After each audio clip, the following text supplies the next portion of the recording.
Genesis 22:14. So Abraham called that place, the Lord will provide. As it is said to this day, on the mount of the Lord it shall be provided. And I want to preach from the subject, watch God provide.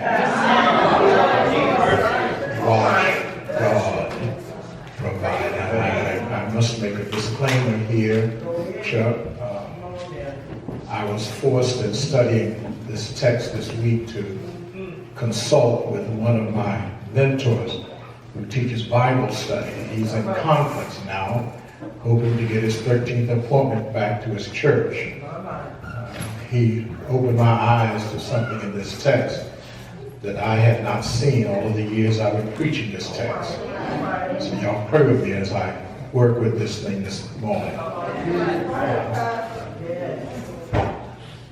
Because, brother from West Virginia, you know, I fondly recall the days when a worship service used to open with what we called back then devotion in the Pentecostal church. And then one of the songs that we would sing would be, I don't know what you came to do. I come to clap my hands. I come to stomp my feet. I come to lift my voice. I came to praise the Lord. Now the proper response to that comment, to those verses, is that we came here to worship. Yeah, I came to worship. And you know, that's really a good idea. It's Sunday, and that's what we do up in here on Sunday. We come to worship. Right? This day is set aside for worship. But Monday will be here soon. And then before you know it, it will be Thursday. And the pressures of life will mount up and burdens will get heavy. And life, my brothers and sisters, will happen. What do you do then? Permit me to suggest that this is why we recommend worship not as an event, but a lifestyle. Don't let worship be something that only happens when you are prompted by a congregation or a worship leader in a church on Sunday. Learn to live so that worship is the standard of your life. As we probe this text this morning, I've got to make a confession here. An attitude or lifestyle of worship is very challenging. It's not something that we come to do instinctively. It is a habit. It is a thought process that we need to develop, and that takes practice. That's why I must tell you that in studying this familiar text and talking to my mentors this week, I am utterly surprised at what they showed me in this text. Because if we would read and interpret this narrative from the standpoint of worship, we will find this story challenging and difficult. This is a distressing and haunting story, as you will find in the entire Bible. And the reason this passage is so troubling is that it presents an idea that is repulsive to us. Terry, does this text mean to say that God really asked Abraham to kill his son? I mean, could this narrative seriously advocate child sacrifice? When you understand the culture in which Abraham lived and the civilization in which he was immersed in, child sacrifice was normal and an acceptable practice. But is this what God will demand of me or of us in worship? I know Paul writes in Romans 12:1, I beseech you therefore, brethren, by the mercies of God, that you present your bodies a living sacrifice, holy and acceptable unto God, which is your reasonable worship. But let me offer an answer this morning that may not be satisfactory to some Bible students, but it really makes sense to me, and that's all that matters right now. See, I found that we often get into greater difficulty when reading the Bible if we try to explain the Bible. Mary. We like to think that there are answers or reasons for everything going on in the Bible. But then we learn that the Bible often will confess more than it understands, or moreover, the Bible expresses no embarrassment about doing what it's doing.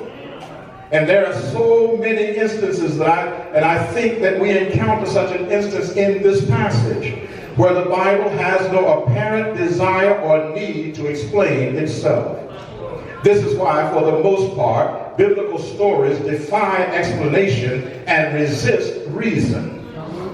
I will allow that all of this is tough for some to grasp, but I'm going to let go of my curiosity for explaining this passage, and I can really feel comfortable in doing so because the principal character of this story, Abraham, exhibits such unwavering trust in God in this instance that I think it's best if we would just follow his lead.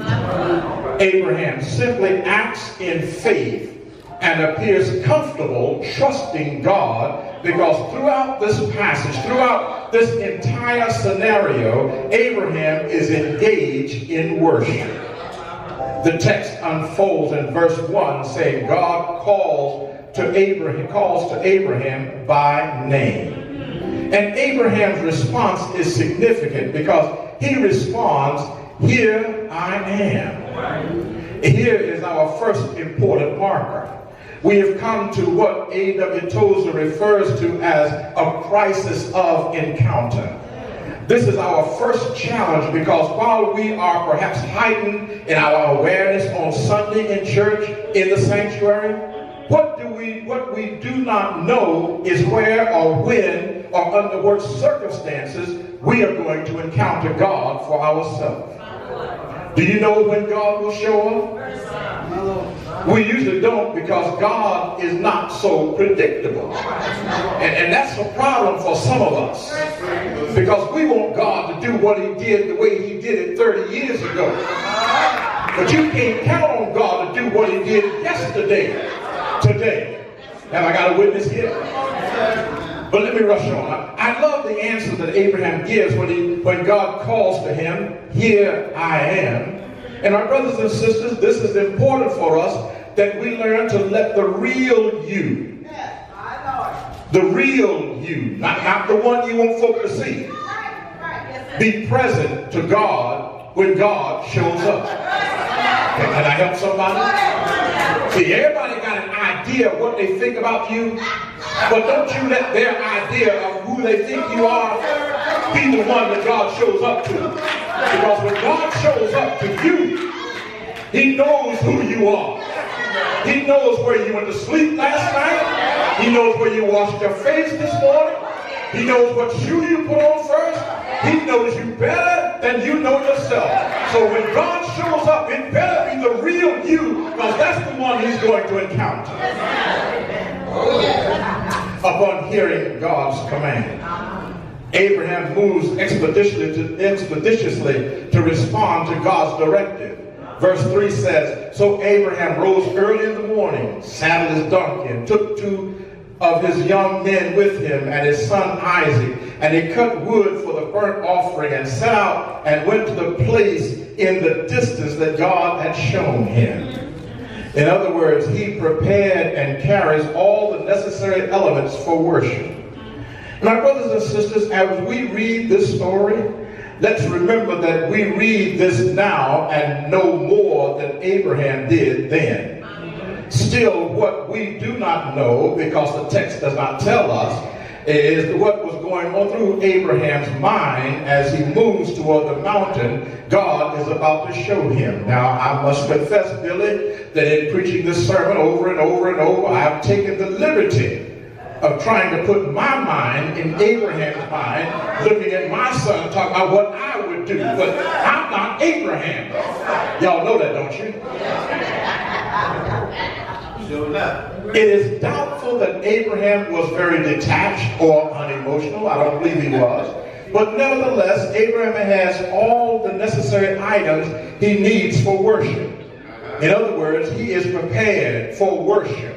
The question looming for you this morning and for myself is, are we prepared for worship? This question of being prepared for worship is bothering me now, Paul, because it seems to me that much of modern worship demands so little of us. See, we've stopped expecting anything much of ourselves or of God. Can I give you an example? Often I've been around and I hear preachers and worship leaders tell us what true worship is or how it looks or acts out. And we hear often in church that worship is about certain things that we must do to be true worshipers.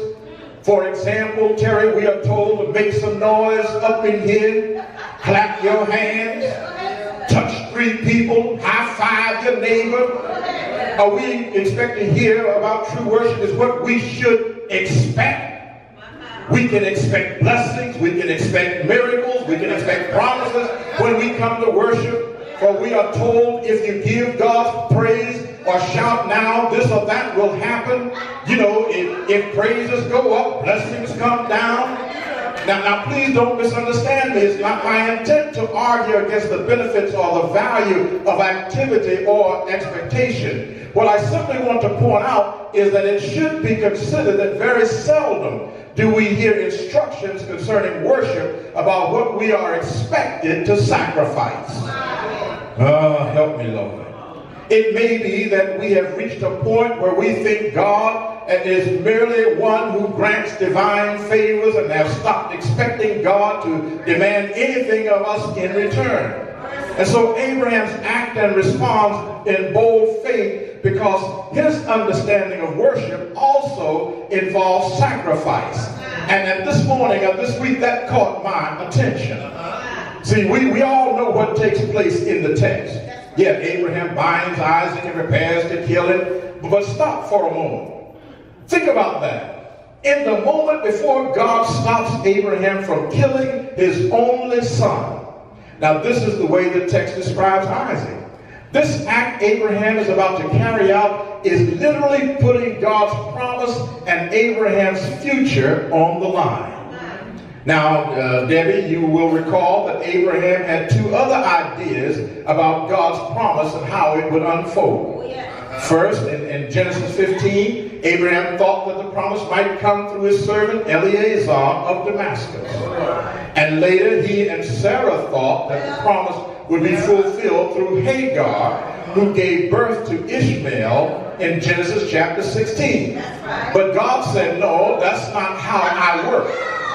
God said, I promised that you and Sarah would have a son. Can y'all help me a moment? You remember that time when those 3 men showed up at the tent of Abraham and said to Abraham, you're going to have a son, and Sarah laughed. And the angel said, why is Sarah laughing? And for that reason, the child will be called Isaac, which means laughter. Help me, y'all. But I look at this text, and as I do and other interpreting this passage, believe that this passage hinges on Abraham's openness to worship and willingness to make a sacrifice. See, Abraham is asked to sacrifice that which certainly was important to him. And in this case, an heir as well as his future. Now, can I just be real? How many of you sitting in here this morning, including me, Joe, have come to worship expecting God to ask you to sacrifice more than you're willing to give? I don't see no hands going up. Could it be that we have the wrong idea or the wrong concept about God in worship? Could it be that we are looking for a cosmic bellhop to grant our every request regardless of how we want to live Monday through Thursday? Thank you all for not answering. Okay. Here's the beauty of this story, and I'm almost through. And the reason why such stories of sacrifice and trust will end with a testimony. See, it turns out that if we are willing to give up and sacrifice everything for God, the next move on our part is to watch God provide. And so Abraham in our text called that place, the Lord will provide. as it said to this day, on the mount of the Lord it shall be provided. And that's why I came to encourage you this morning to watch God provide. Because I've learned that there is another way of expressing the meaning of this verse. In verse 14, where Abraham discovers that God is Jehovah Jireh, this verse says the Lord will provide. But a more literal meaning or translation of this name is Yahweh will see to it. And that is the story. It is the testimony of my life.